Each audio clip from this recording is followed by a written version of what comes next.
ಇಂದಿನ ವಿಡಿಯೋದಲ್ಲಿ ವಿಷ್ಣು ಸಹಸ್ರನಾಮ ಸ್ತೋತ್ರದ 8ನೇ ಶ್ಲೋಕದ ಬಗ್ಗೆ.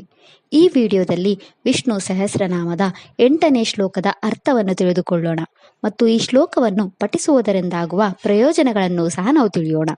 ವಿಷ್ಣು ಸಹಸ್ರನಾಮದ 8ನೇ ಶ್ಲೋಕವು ಹೀಗಿದೆ. ಈಶಾನ ಪ್ರಾಣಧ ಪ್ರಾಣೋ ಜ್ಯೇಷ್ಠ ಶ್ರೇಷ್ಠ ಪ್ರಜಾಪತಿ ಹಿರಣ್ಯಗರ್ಭೋ ಭೂಗರ್ಭೋ ಮಾಧವೋ ಮಧುಸೂದನಃ. ಈ ಶ್ಲೋಕದಲ್ಲಿ ಭಗವಾನ್ ವಿಷ್ಣುವಿನ 10 ನಾಮಗಳಿವೆ. ಈಗ ಭಗವಾನ್ ವಿಷ್ಣುವಿನ ಪ್ರತಿಯೊಂದು ನಾಮದ ಅರ್ಥವನ್ನು ತಿಳಿದುಕೊಳ್ಳೋಣ. ಮೊದಲ ವಿಷ್ಣು ನಾಮವು ಹೀಗಿದೆ. ಓಂ ಈಶಾನಾಯ ನಮಃ. ಈ ವಿಷ್ಣು ನಾಮದ ಅರ್ಥ ಭಗವಾನ್ ವಿಷ್ಣುವು ಎಲ್ಲ ಕಾಲಗಳಲ್ಲಿ ಮತ್ತು ಸ್ಥಳಗಳಲ್ಲಿ ಎಲ್ಲವನ್ನು ಆಳುವವನು ಅಥವಾ ಎಲ್ಲವನ್ನು ನಿಯಂತ್ರಿಸುವವನು. ಎರಡನೇ ವಿಷ್ಣು ನಾಮವು ಹೀಗಿದೆ. ಓಂ ಪ್ರಾಣದಾಯ ನಮಃ. ಈ ವಿಷ್ಣು ನಾಮದ ಅರ್ಥ ಭಗವಾನ್ ವಿಷ್ಣು ಎಲ್ಲ ಜೀವಿಗಳನ್ನು ಚಲಿಸುವಂತೆ ಮಾಡುವವನು ಅಥವಾ ಪ್ರತಿಯೊಬ್ಬರಲ್ಲೂ ಪ್ರಾಣವನ್ನು ದಯಪಾಲಿಸುವವನು ಅಥವಾ ಸಕ್ರಿಯಗೊಳಿಸುವವನು. ಮೂರನೇ ವಿಷ್ಣು ನಾಮವು ಹೀಗಿದೆ. ಓಂ ಪ್ರಾಣಾಯ ನಮಃ. ಈ ವಿಷ್ಣು ನಾಮದ ಅರ್ಥ ಭಗವಾನ್ ವಿಷ್ಣು ಎಲ್ಲರೊಳಗೆ ಆತ್ಮದ ರೂಪದಲ್ಲಿ ಇರುವವನು ಅಥವಾ ಪರಮಾತ್ಮನಾಗಿ ಇರುವವನು. ನಾಲ್ಕನೇ ವಿಷ್ಣು ನಾಮವು ಹೀಗಿದೆ. ಓಂ ಜ್ಯೇಷ್ಠಾಯ ನಮಃ. ಈ ವಿಷ್ಣು ನಾಮದ ಅರ್ಥ ಹೀಗಿದೆ. ಭಗವಾನ್ ವಿಷ್ಣು ಎಲ್ಲರಿಗಿಂತ ಹಿರಿಯನಾಗಿರುವವನು. ಐದನೇ ವಿಷ್ಣು ನಾಮವು ಹೀಗಿದೆ. ಓಂ ಶ್ರೇಷ್ಠಾಯ ನಮಃ. ಈ ವಿಷ್ಣು ನಾಮದ ಅರ್ಥ ಹೀಗಿದೆ. ಭಗವಾನ್ ವಿಷ್ಣು ಎಲ್ಲರಿಗಿಂತ ಉತ್ತಮನಾದವನು ಅಥವಾ ಅತ್ಯುನ್ನತ ಪ್ರಶಂಸೆಗೆ ಅರ್ಹನಾದವನು. ಆರನೇ ವಿಷ್ಣು ನಾಮವು ಹೀಗಿದೆ. ಓಂ ಪ್ರಜಾಪತಯೇ ನಮಃ. ಈ ವಿಷ್ಣು ನಾಮದ ಅರ್ಥ ವಿಷ್ಣುವು ಎಲ್ಲ ಮಾನವರ ಮುಖ್ಯಸ್ಥ ಅಥವಾ ಎಲ್ಲ ಜೀವಿಗಳ ಒಡೆಯ. ಏಳನೇ ವಿಷ್ಣು ನಾಮವು ಹೀಗಿದೆ. ಓಂ ಹಿರಣ್ಯ ಗರ್ಭಾಯ ನಮಃ. ಈ ವಿಷ್ಣು ನಾಮದ ಅರ್ಥ ಭಗವಂತ ವಿಷ್ಣುವೇ ಈ ವಿಶ್ವದ ಆತ್ಮನಾಗಿ ಅಥವಾ ಬ್ರಹ್ಮನ ಆತ್ಮನಾಗಿ ವಾಸಿಸುವವನು.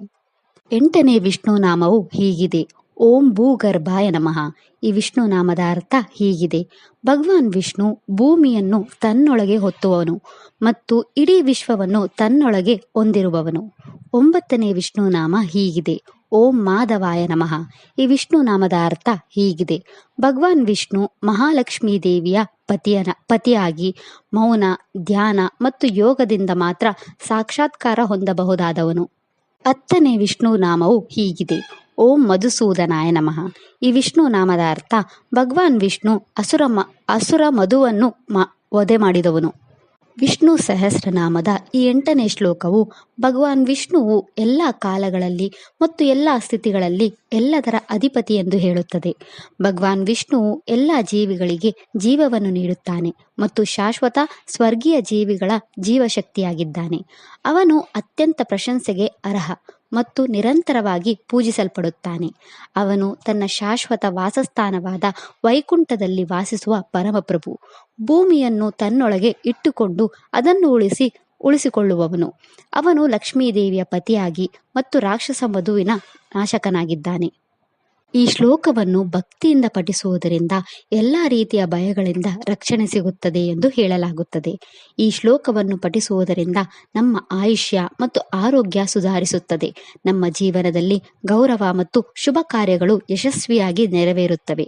ಶತ್ರುಗಳು ದೂರವಿರುತ್ತಾರೆ ಮತ್ತು ಪ್ರಪಂಚದ ಯೋಗಕ್ಷೇಮಕ್ಕಾಗಿ ಪ್ರಾರ್ಥಿಸಲು ಇದು ಅನುಕೂಲಕರ ಶ್ಲೋಕವಾಗಿದೆ. ಭರಣಿ ನಕ್ಷತ್ರಕ್ಕೆ ಸೇರಿದ ಜನರು ತಮ್ಮ ಜೀವನದಲ್ಲಿನ ಎಲ್ಲ ಸಮಸ್ಯೆಗಳನ್ನು ತೊಡೆದುಹಾಕಲು ಮತ್ತು ನಿಮ್ಮ ಜೀವನದಲ್ಲಿ ಎಲ್ಲ ಶುಭಗಳನ್ನು ಪಡೆಯಲು ಈ ಮಂತ್ರವನ್ನು 27 ಬಾರಿ ಜಪಿಸಬೇಕು. ಇದಿಷ್ಟು ವಿಷ್ಣು ಸಹಸ್ರನಾಮ ಸ್ತೋತ್ರದ 8ನೇ ಶ್ಲೋಕದ ಕುರಿತಾಗಿತ್ತು. ನಾಳೆಯ ವಿಡಿಯೋದಲ್ಲಿ ವಿಷ್ಣು ಸಹಸ್ರನಾಮದ 9ನೇ ಶ್ಲೋಕದ ಚಿಂತನೆಯನ್ನು ಮಾಡೋಣ. ಶ್ರೀಕೃಷ್ಣ ಅರ್ಪಣಮಸ್ತು. ಈ ವಿಡಿಯೋ ಇಷ್ಟ ಆದರೆ ಲೈಕ್ ಮಾಡಿ, ಶೇರ್ ಮಾಡಿ ಮತ್ತು ಚಾನೆಲ್ ಸಪೋರ್ಟ್ ಮಾಡೋಕ್ಕೆ ಸಬ್ಸ್ಕ್ರೈಬ್ ಮಾಡಿ. ಧನ್ಯವಾದಗಳು.